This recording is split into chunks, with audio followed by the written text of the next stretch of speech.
Hey guys, welcome back to my channel. I feel like it's been ages since I came here. I just dropped off on you guys. Some of you did not find it funny at all. I just went MIA. Guys, I just felt like I needed to rest. Like the week before I disappeared, I kind of felt it coming that I would have to take a break soon, but then I didn't expect the break to come as quickly as it did. Like I was forced to take it because I felt ill. But then the short break ended up turning into like a 2 to 3 week mini break.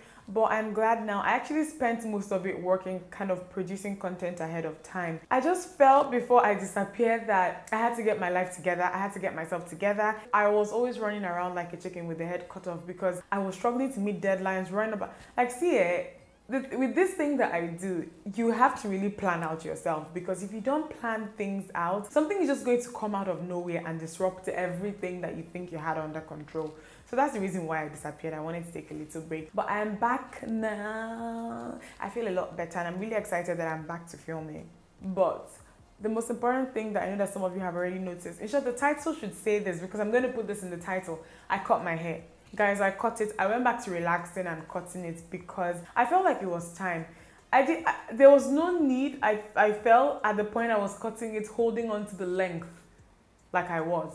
Because for the longest time, ever since I came back beginning of this year, I've just been doing this whole slicked back look and I'm still into it. I really love it. However, I was just forced to use so many products on my hair. I was always using like gel because my hair is like 4C, so I was always using gel to kind of slick it back and hold it in place. And after a while, I started feeling like the style itself was taking its toll on my edges. So I wanted to do something that would help me, like, because I really like it when hair is off my face. I think that is when I look the best. I'm not really a big fan of like hair on your face or very, very long hair. If you guys have paid attention, I hardly ever like rock very, very long extensions here on this channel. And it's because I don't like the feeling of hair on my body. You know, so I like it when everything is off my body, away from my face, and that's the reason why I was doing the slick back look a lot. This hair is my favorite part. I really, really love the way that it looks. So yeah, I cut my hair. But then most importantly, another thing I really wanted to talk about in this video is something that, like, it was one of the reasons why I just took the break that I took, because I felt like I had to sit back and think about it and find a way to address it.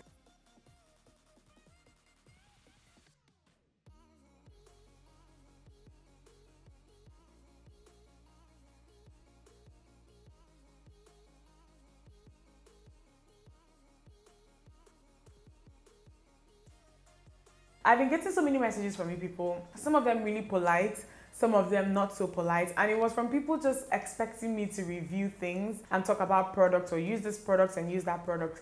Guys, it's not like I'm not making money at all from what I'm doing now. I am making money, but I don't know, I'm not making as much money at this point to go off buying every single thing that you guys want me to use. Most of you don't know this, but like filming costs a lot of money. And the one thing here is that I think a lot of people are under the assumption that I am under PR when it comes to a lot of brands, especially foreign brands in Nigeria here. These are the ones that I get the most requests for. Like I know I've gotten requests for a new Black Up foundation. MAC has this collection. Dimma, when are you going to review it? What do you think about it? And in all honesty, I'm not under PR. I can't go off buying every single collection that MAC has out because I cannot afford to at this point.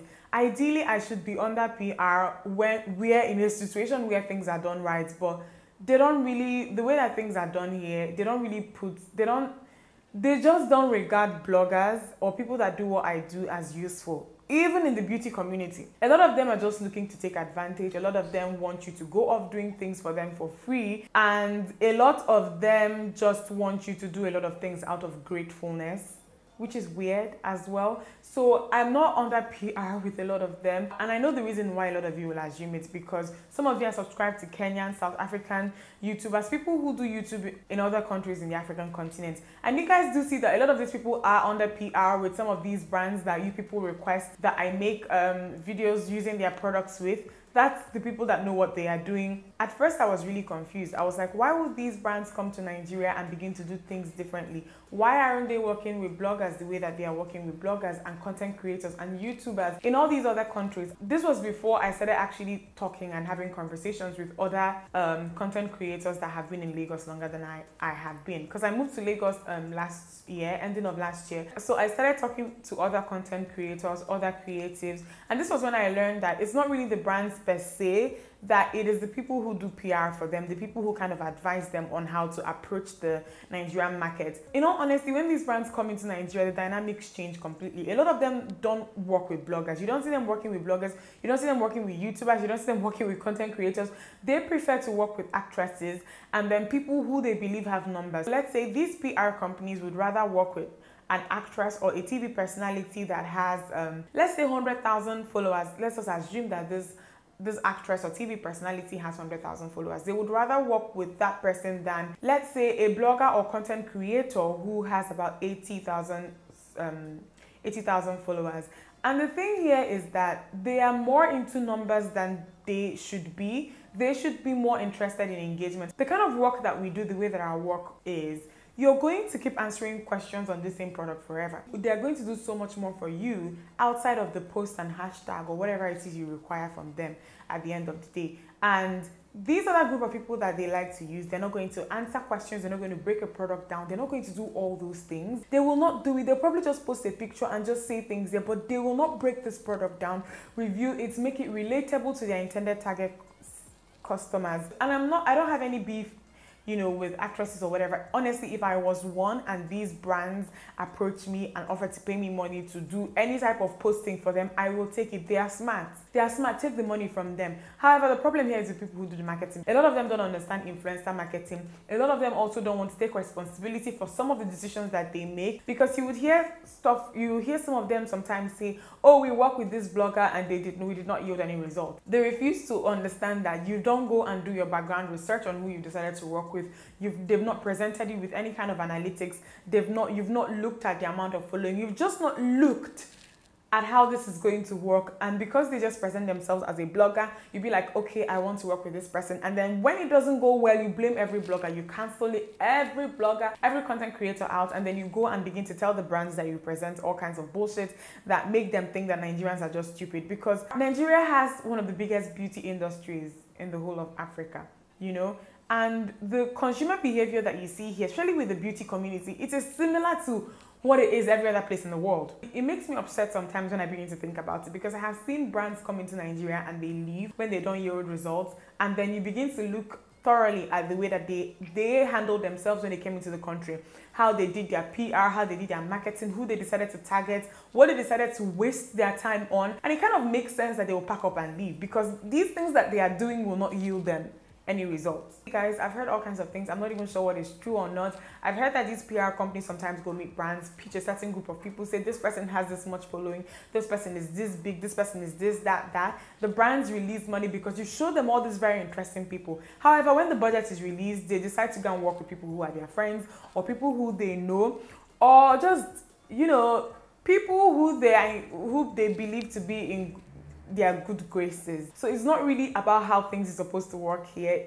There's a lot of politics involved, and I need you guys to know this. So when you come at me with, do this, why are you not doing this, doing this, I am not really someone that a lot of these brands consider when it comes to marketing. It is important that you guys know, almost everything that I show you guys here, I have paid for with my money. I pay for them with my money, and if they work, the fact that they have not been paid is not going to prevent me from sharing with you guys that these products have worked. I will share them. There are no group of people that will ever break a product down and make it relatable than bloggers and content creators will, you know? And Nigeria is in a recession. I feel like if there was ever a time that these brands needed to make their products more relatable, needed someone or people who broke their products down to their customer segments, just show them how it worked, irrespective of the fact that the prices have doubled, it is now. However, they're not doing this. I will keep buying things. For example, the Use Rocher product that I remember coming here and sharing with you guys. Some people thought it was sponsored. It was not sponsored. I bought that product with my money. I loved it. I shared it with you guys. And this is what I'm going to continue doing. If I love something, if I buy it, I try it. I come here and I share it with you guys. However, I will not take it upon myself to go off buying things for brands and then doing publicity for them. Up until yesterday, I was still getting questions from people on where the Use Rocher store is in Lagos. People just don't know that they are in Lagos. And it just gets you thinking, if this much people, I've gotten over 100 messages, DMs, comments, asking me about that product. If this much of your customer segment does not even know that you're within a state, what are you guys doing in terms of marketing and PR? What are you guys doing? A lot of them expect me to do a lot of things for them for free. Guys, let's be reasonable here. Go and ask any YouTuber you know, any YouTuber, ask them how PR works. When it comes to PR packages are things you send to people with the hopes that they use it. There are no guarantees. There is no pressure. If I love the content of the box that you've sent me, I will go on ahead and share it. There is no guarantee, as it should be. I have received things worth over $1,000 from Anastasia Beverly Hills, and then they don't pester you to do anything about it. They send it to you with the hopes that you use it. This is how PR works. You don't expect me to go and sit down in front of my camera and film a video for you because you've sent me 4 tubes of lipstick. Guys, filming takes me about 4 to 5 hours to even a day or 2, depending on what I'm filming. If it's something that requires steps and breaks, you know, in between the process, then it could take up to 2 days. Editing the shortest video right now, my fastest speed is about 7 hours. So it could go from 7 hours to 2 days to a day and a half, depending on how long the video is. This is the amount of work that goes into YouTube. You don't expect me to sit down and do that for you because of tubes of lipstick. I will keep buying lipsticks to share with you guys. I don't know, I went to Balogun and I got products to film the affordable makeup tutorial. That tutorial cost me about 30,000 naira to film. To get all the products that I used, I had to buy a bunch of them. I had to start breaking them out, which one worked, which one did not work. Because a lot of these people don't allow testers, I had to buy a lot of things in bulk and I had to come here and review it. I spend money on these things. I spend money on a lot of the videos that I put out here. However, I can only do so much. And it's not just me. This is a problem that a lot of creators in the beauty community know that we are facing. We're currently facing it. These people don't regard us as useful. However, they are low-key still requesting things from us at the same time. That's it. I just wanted you guys to know this. I think that this video ended up being a lot more serious than I intended it to be. I cut my hair and I'm happy about that. I have a lot of videos coming up and I just love you guys so much. You guys should be patient with me. I am growing and I'm going to meet your demands as I grow. I love you guys and I'll see you guys in my next one. Bye guys.